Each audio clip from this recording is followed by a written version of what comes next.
topics and opinions expressed in the following show are solely those of the host and their guests and not those of W4CY Radio, its employees, or affiliates.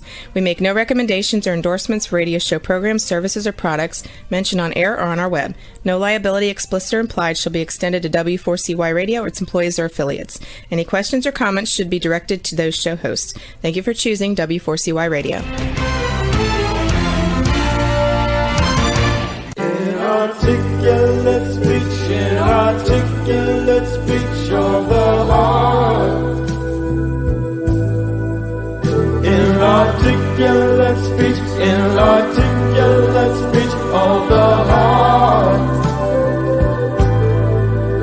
Inarticulate speech, inarticulate speech of the heart.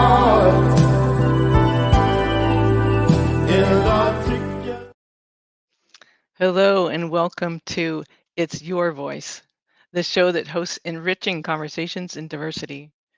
My name is Bahia Yakzan. I'm a diversity educator and a core alignment coach, which means I support organizations and individuals in identifying patterns of biased behavior that they want to root out and to help them develop new patterns of behavior that are far more inclusive and create greater belonging for everyone.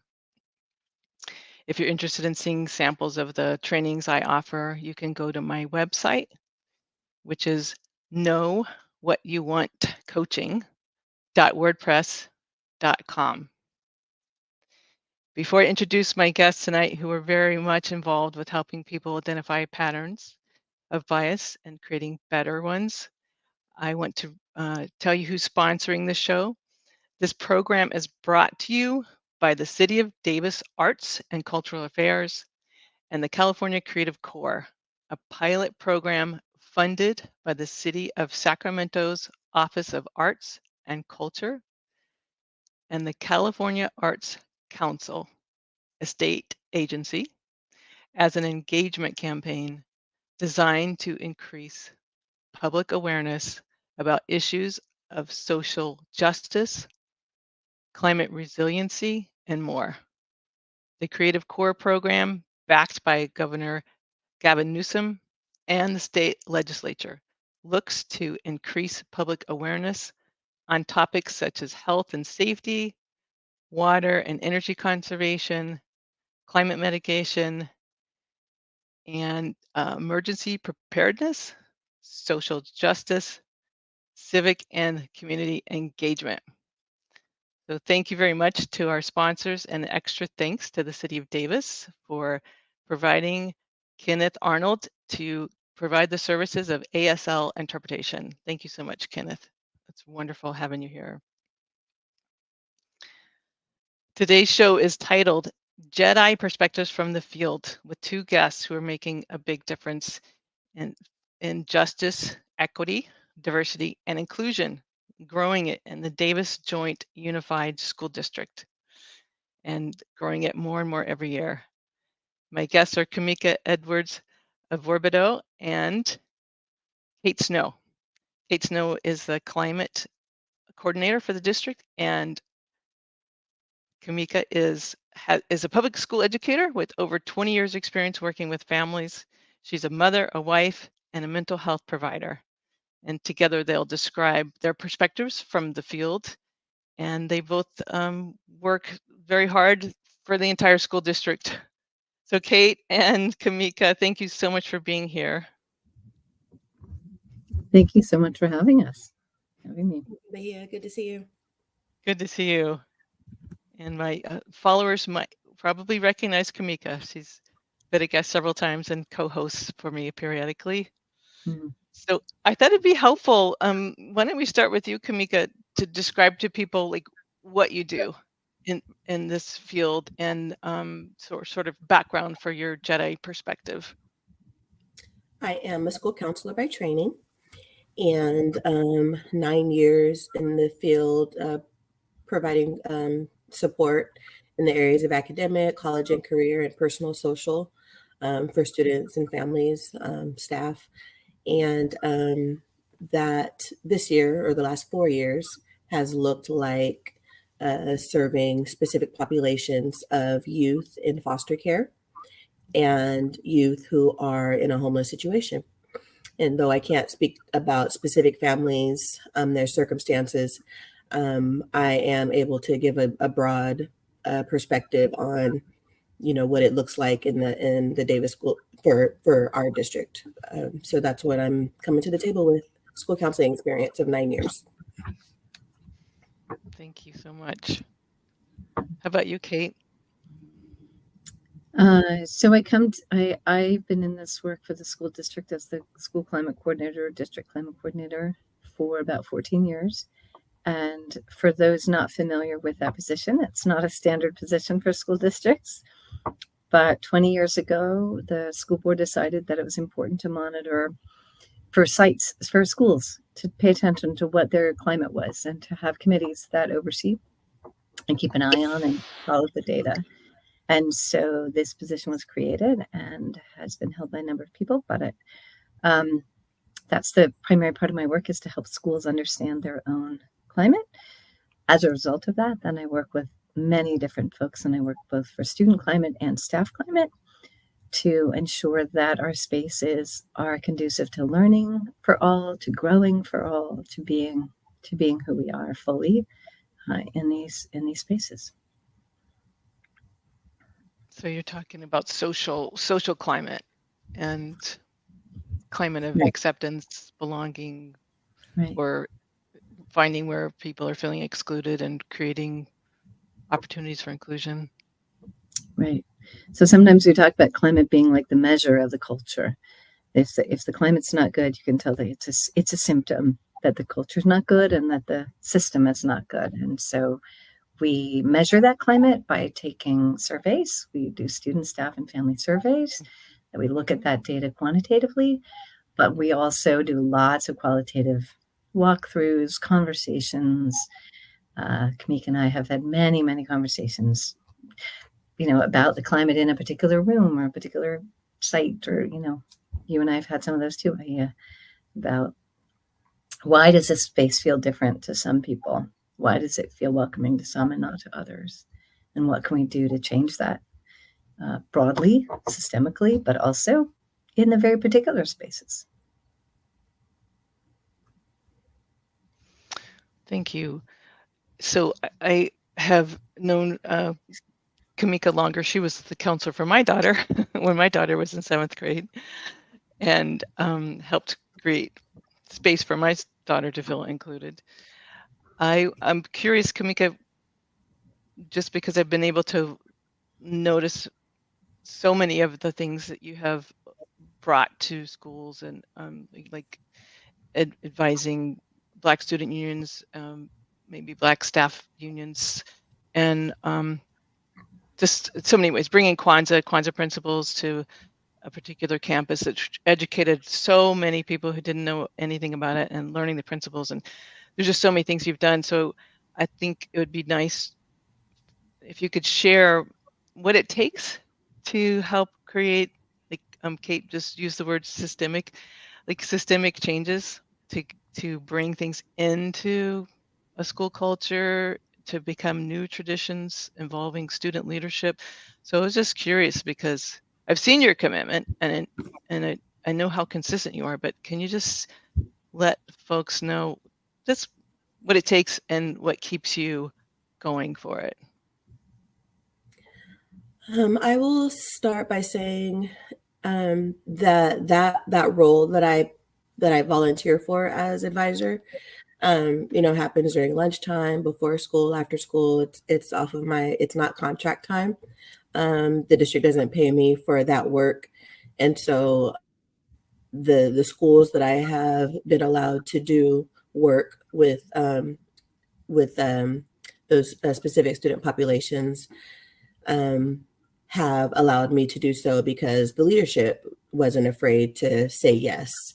The admin wasn't afraid to support students where they are. And we, as a district-wide, recognize that students are they're most impacted by our decisions.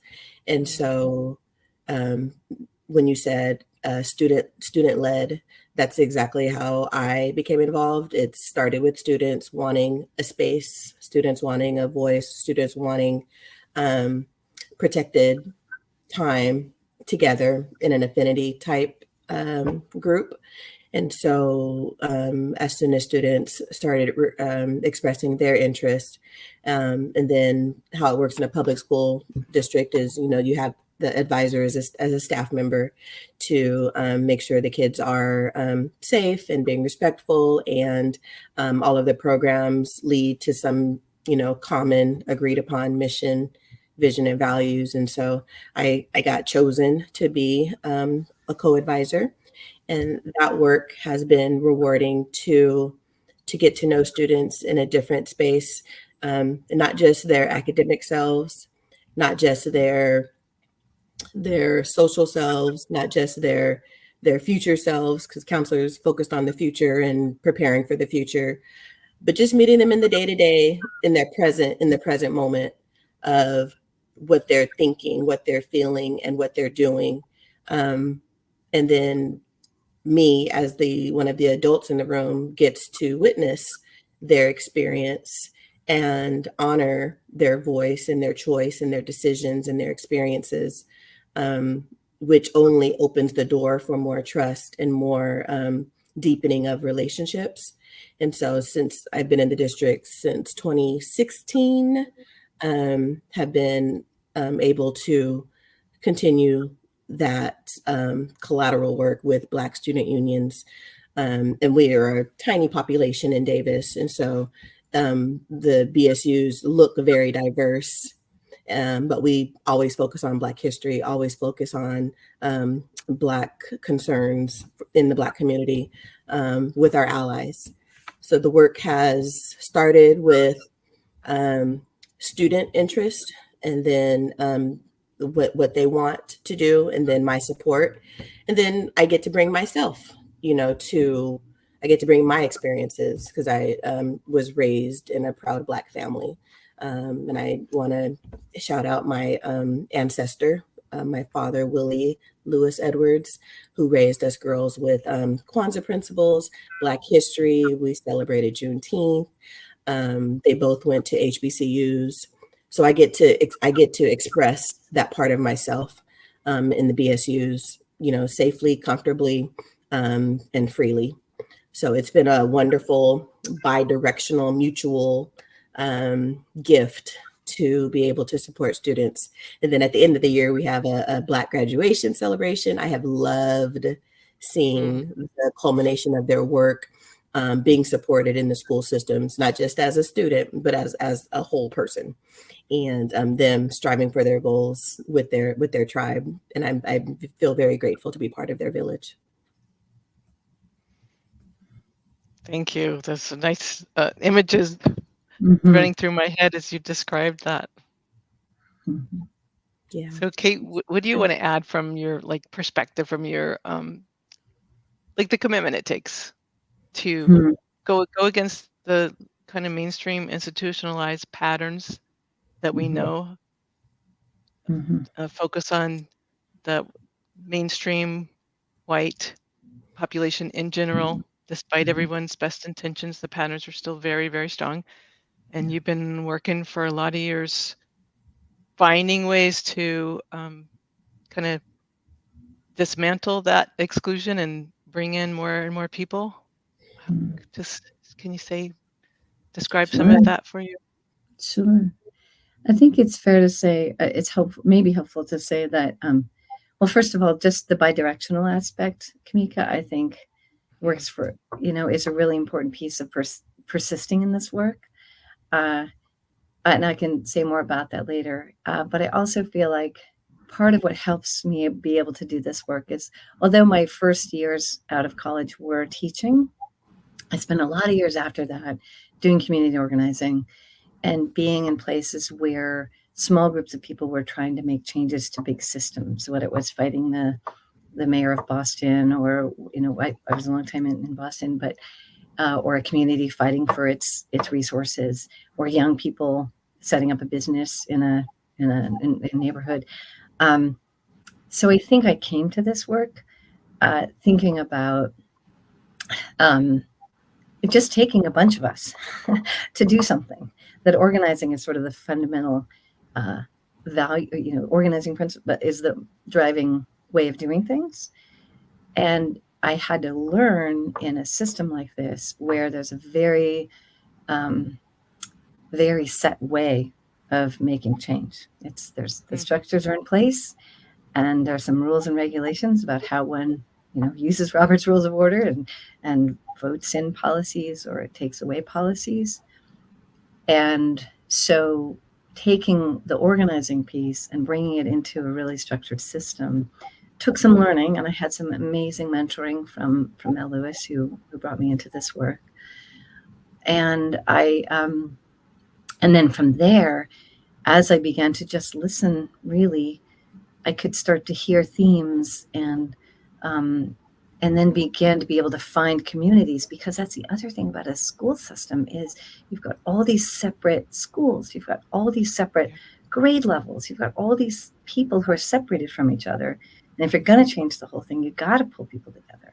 And so, when Camica spoke about creating a space, even at a school, you had, kids isolated in classrooms and different corners of campuses. And so listening to the common threads and then asking people if they'd be willing to come together with each other has then helped. Then I, as a person who, literally I'm seated in the district office when I'm in my office, which isn't all the time, but I can then help bring that message and or make a space here, find the way to open a door so that those voices can come, make decisions, make changes. So that's a way to say it. One thing that helps is when it works. And so there's some energy, right? People feel like there's been a success and maybe there'll be more.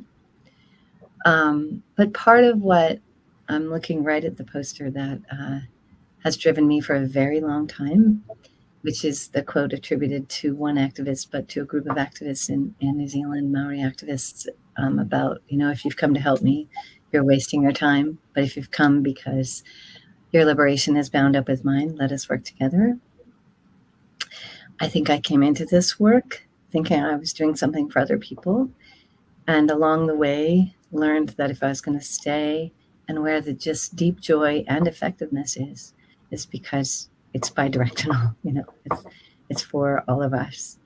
And boy, we who have benefited from skating along in a culture that was designed for our patterns, right? I would say white, middle-class Protestant patterns. I would start there.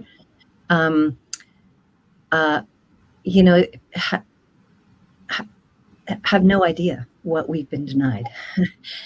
And although there has been privilege and power and all sorts of access, there have been great things we've been denied. And I have felt so lucky to get to reclaim some of those human parts of myself and human relationships that if we don't question this status quo, we'll never get to. Thank you for bringing that in. That's huge. A huge gap. Yeah. Missing for everyone. Well, I like how you framed it as it's the I'll say majority and minority, but okay. I no longer think us non-white people are in the minority. We're like a numbers thing, but I've tried to stop using it. I don't want to minoritize this and continue to marginalize this. But I think what you said about we miss out too, we as white people miss out too, on what we don't make space for, what we don't allow room for, the perspectives that don't have seats at the table. It's a loss for you too, not just for us.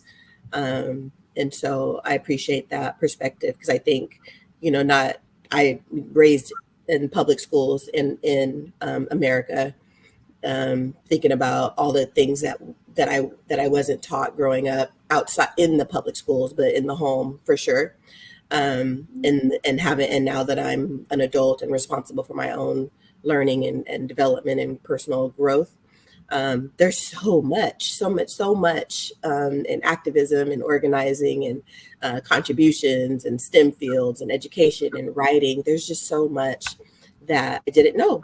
And it was lost to me and lost to others that don't look like me. And so I appreciate Kate recognizing that it's not just a unilateral loss, it's bidirectional loss. And so we're fighting to not just for crumbs, but fighting, to be fully seen and fully humanized with our histories and in our present moment living, so that we can create a more equitable future for our young people.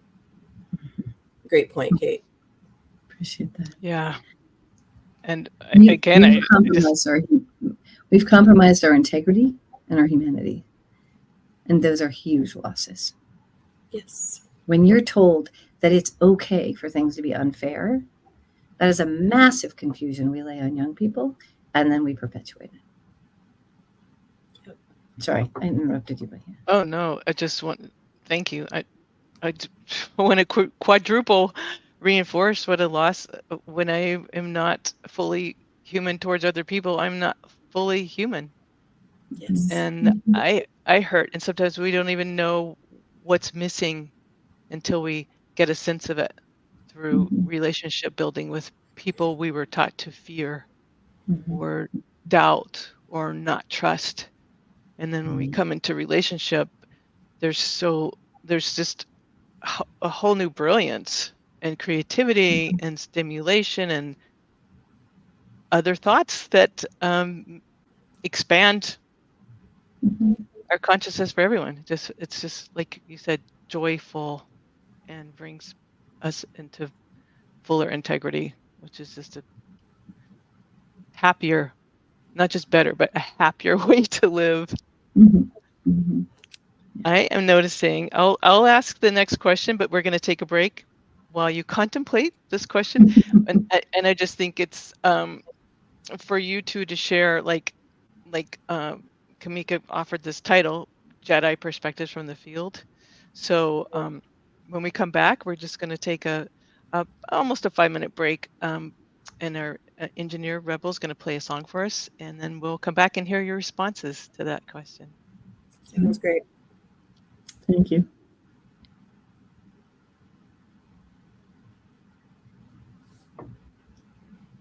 Gonna keep on moving forward. Keep on moving forward. Keep on moving forward. Never turning back. Never turning back. Gonna keep on moving proudly. Keep on moving proudly. Keep on moving proudly. Never turning back. Never turning back.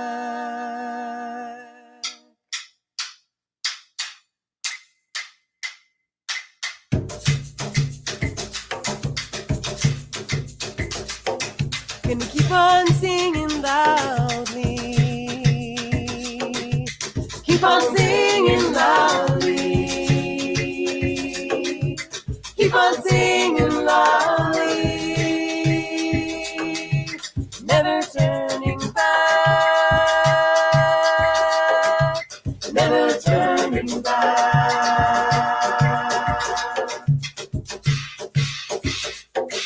Gonna keep on loving boldly. Keep on loving boldly. Keep on loving boldly. Never turning back. Never turning back.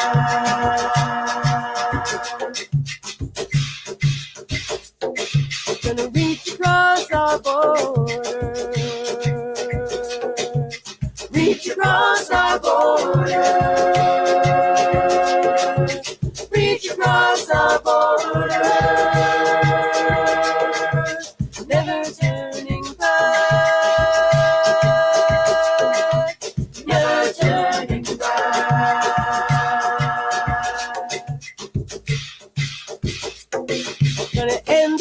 occupation. And the occupation. And the occupation. Never turning back. Never turning back.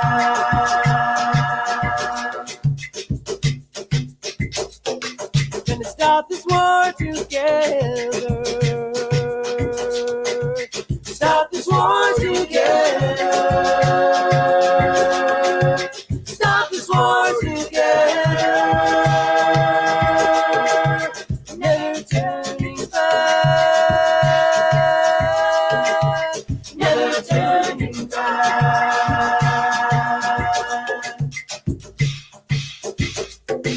Gonna keep on moving forward.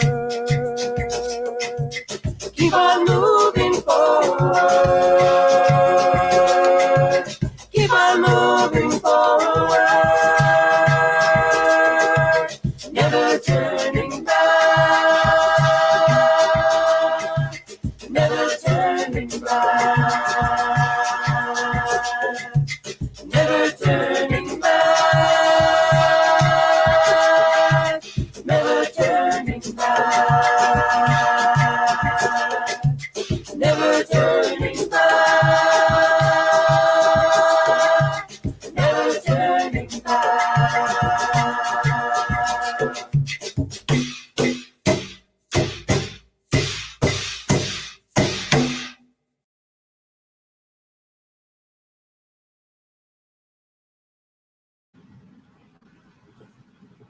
My new favorite song.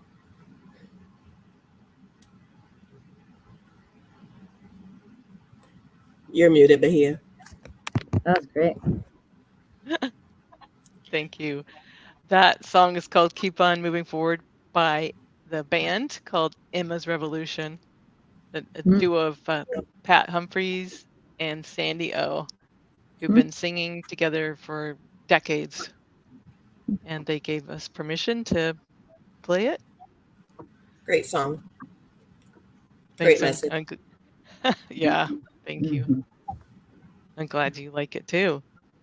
So what are y'all thinking about? Like, share your Jedi perspectives from the field. Well, the song was like future focused, and I was talking about, how this work is to solidify a better future, an improved future. So when I think about race and gender, ability, sexual orientation, in the public school system, all of those intersections come together. And so students have so much in their backpack in addition to their school supplies. They have all their lived experiences too, with all of their intersectionality. So my hope for the future is that in our public schools, that they are able to be themselves fully, without bias, without prejudice, without being stereotyped, without being targeted. Kids can't learn that way. And so I think I don't do that much professional development for teaching staff, but when I have an opportunity to, I do make sure that I take the opportunity to provide professional development, to humanize students, to see them beyond their grades, and make their classrooms a safe space, because the famous quote is, kids don't care what you know unless they know how much you care. And so that's the future that I'm envisioning for BIPOC students who identify as gay, students who are not Christian, students, there's just so many identities in a classroom that the teacher, I also, like Kate, started my professional career as a teacher for 15 years, grades pre-K to 8th grade. So I know differentiation is hard. I know meeting the needs of a varied range, all the range in a classroom with the levels. It's huge. Teaching is not for punks. So, and the work has to be continuing to learn and grow as a professional, because you are responsible for teaching all the students, not just the ones that look like you. That's so well put. You are responsible for teaching all of the students, not just the ones who look like you. Davis, there's way more teachers that look like you and Kate, and not very many that look like me. So it's a very real issue to keep in the forefront if we're going to continue to do the justice, equity, diversity, inclusion work of belonging for students. And I'm just focusing on students because they're vulnerable, they're dependent, they're depending on us as the adults to do our work first so that they can be emboldened to embrace themselves and whatever their little heart is passionate about, go out and change the world. But I just, the only message I want to send is just love kids and keep them safe. Is, and then as a school counselor, and then my personal children, like, are the kids happy? Are they healthy? Are they safe enough? Just to keep it real simple on a Maslow's level, because they also said you can't, you have to Maslow's before you bloom. So Maslow's meeting your human needs that every human being has, including being seen and being safe. And then Bloom's taxonomy is talking about the levels of comprehension, the levels of learning. And, we always want to talk about rigor. We want to talk about grades and GPAs. We want to talk about college. We want to talk about, all of the heady academic stuff. And that's all great. I'm an educator. Of course, I believe in the power of education. And we also are developing humans who are learning to be in a not so just world. And so what are us adults going to do about it? Yeah. Thank you. Drop the mic. Boom. You have your marching orders, people. Do your work. Camica in charge. Do your work. Oh, thank you so much. So inspiring.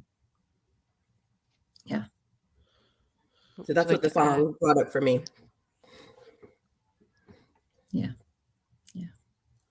I think very hard to follow. Maybe I'll focus slightly differently, but I think that the efforts to make change, I'll actually build on what you're talking about, there are not a lot of students who see, not a lot of teachers, right, who can mirror, who students of what I would call the global majority, students of the global majority don't see themselves in most of the teachers we have in this district. And nor do we see a lot of advancement of people of the global majority in the higher levels of power in these systems. And so we've actually gotten a little bit better on our school board at times.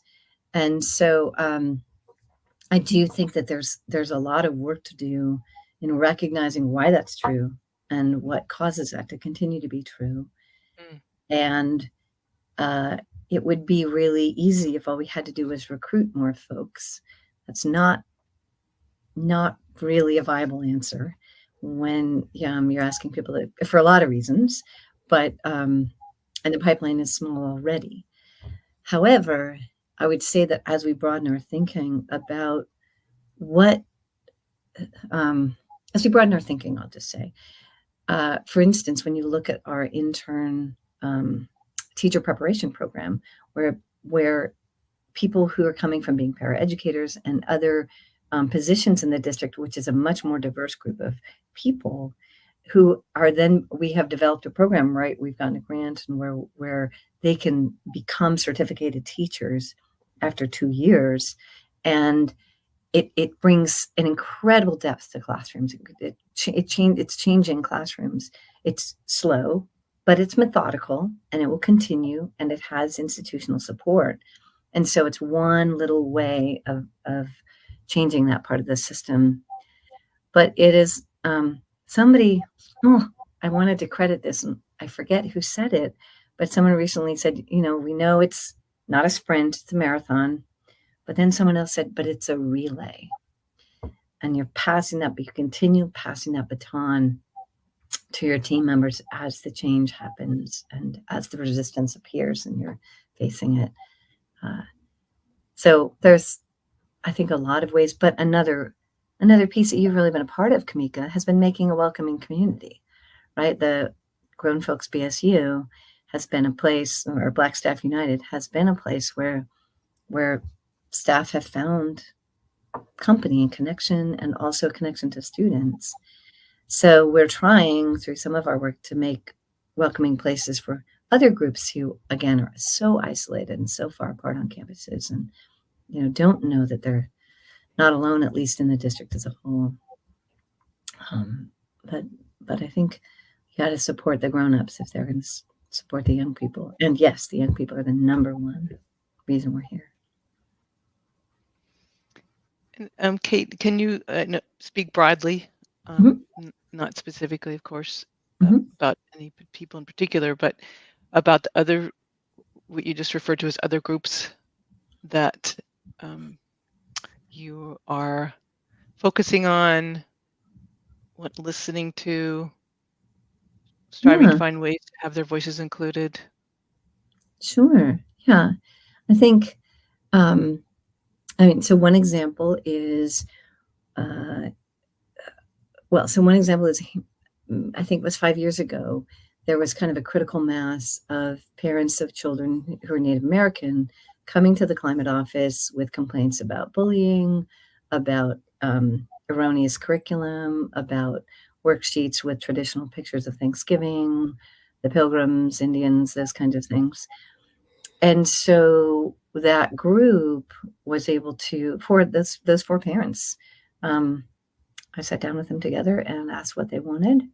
And they were very clear about what they wanted and needed: a community for themselves and their families, better curriculum, better trained teachers, a couple of hard lines around not teaching the missions the way they've always been taught, not teaching Thanksgiving and Columbus the way they've always been taught, and having land acknowledgement.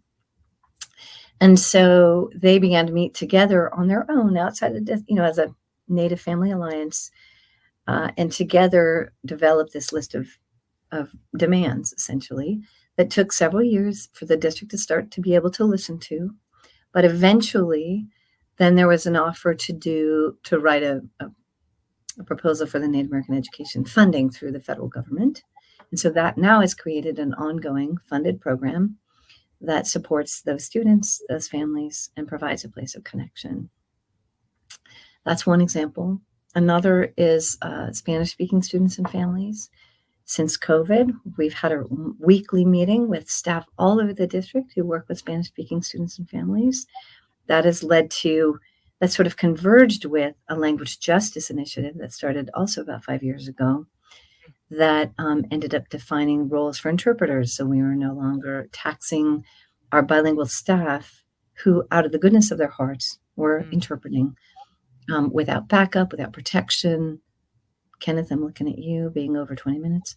I hope we stopped at 20 minutes for you. But that we've built the standards for interpreting, so we are serving our families better, but we're also built our standards for how we treat our interpreters, and we pay them, and they're compensated, and they're trained.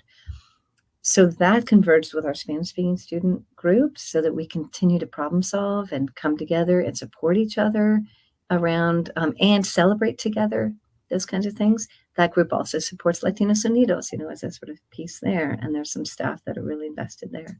So those are a couple examples.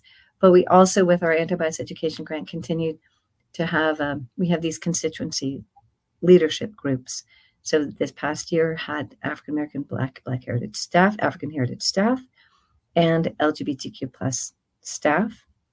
Next year, it's not yet determined, but some proposals have been around religious affiliation groups and around disability. And my mind just went blank. There's a fifth.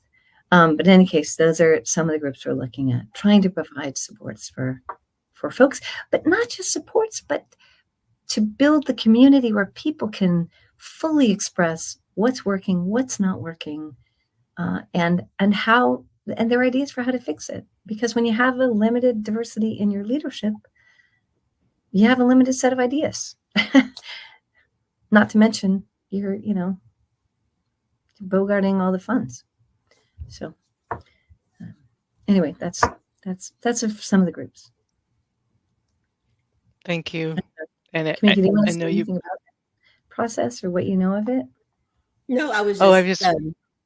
Go ahead, Bahia. I was just going to add. I think Kate is also hoping to cultivate a group with different Arabic and different Jewish perspectives. Thank you. Yes, although the religious would be Jewish and Muslim, and maybe Sikh or Hindu, I think also either Middle East, North African, or Arab. So working on that as well. Thank you, Bahia. Of course, the obvious answer that I left out. No, thank you. So it's also Camica, time for us to have a community of Asian staff. So more of that. That'll be fun. I just wanted to applaud your work for all those groups, and thank you for showing up in all those spaces and as allied to those groups and been part of some of those groups. Thank you for your work, because I've gotten to partner with you in support of African American, the constituency leadership group for Black folks. Have enjoyed. It's been a learning experience, and feel safe and welcomed and supported in the anti-bias education grant that you wrote and brought to the district. So just want to say thank you. My honor. Yeah. Thank you from me too. So we have 7 minutes, and I wanted to give you each time to share both. And I imagine the barriers would be different depending perhaps on skin color, experience, barriers that are common that you encounter, to encourage listeners and viewers to know there's way to persist or ask for help for brothers who've already, are already getting places where you two are getting, and also then after some of the rewards of doing JEDI work, like seriously taking it on daily. Well, I was born in 75, so when I think about JEDI, I think about the original Wars movie, and I think about the lightsaber, and I think about how us in public education choose to pick up that lightsaber and choose to walk into the school buildings, with our own light, but equipped with our experiences, and then the willingness to share our experiences. But that the barriers are that not everybody cares or not everybody wants to hear how their decisions impact, because my mentor taught me about intent versus impact, and how the decision makers at the district office are, I hope they're grateful that they have Kate as the eyes and ears on campuses, to understand the impact of their decisions on actual humans and actual people. But I think at the site level, sometimes there's resistance in changing the status quo, because I think it's easy to ignore what's not impacting you personally, and so it still befuddles me how the N word is still alive and well in this age of technology and access to resources and history.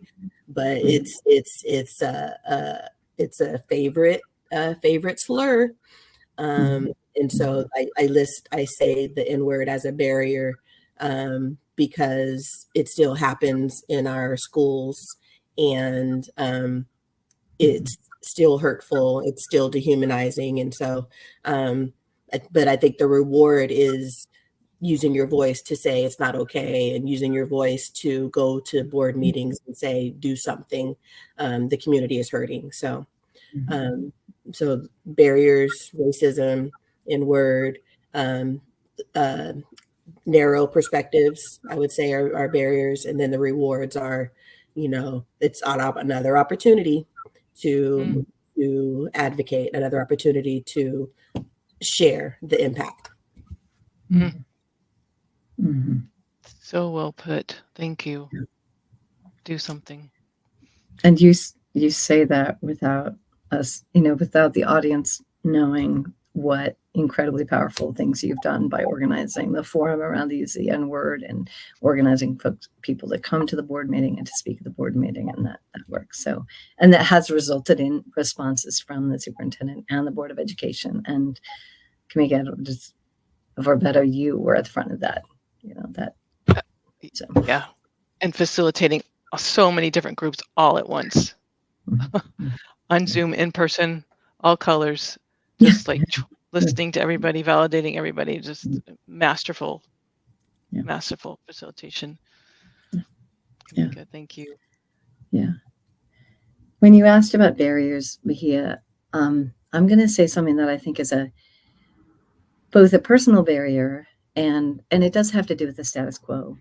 But I also think it's shared. I would say, especially among white women who are comfortable with the status, who have benefited from the status quo, and that is timidity. I think it might be called being silent or holding silence. I think there's some sexism it's built into our behaviors that as white women, we are quiet and we get along. We deal with our, we let our men be in charge. I mean, of course, this is all subconscious, right? But that timidity is one of our enemies. And then I think the other is shame. And to the way that shame both prevents people from acting, but also causes them to act in super weird ways that look like they're trying to help, but turn out to be really awkward and often hurtful. Well put.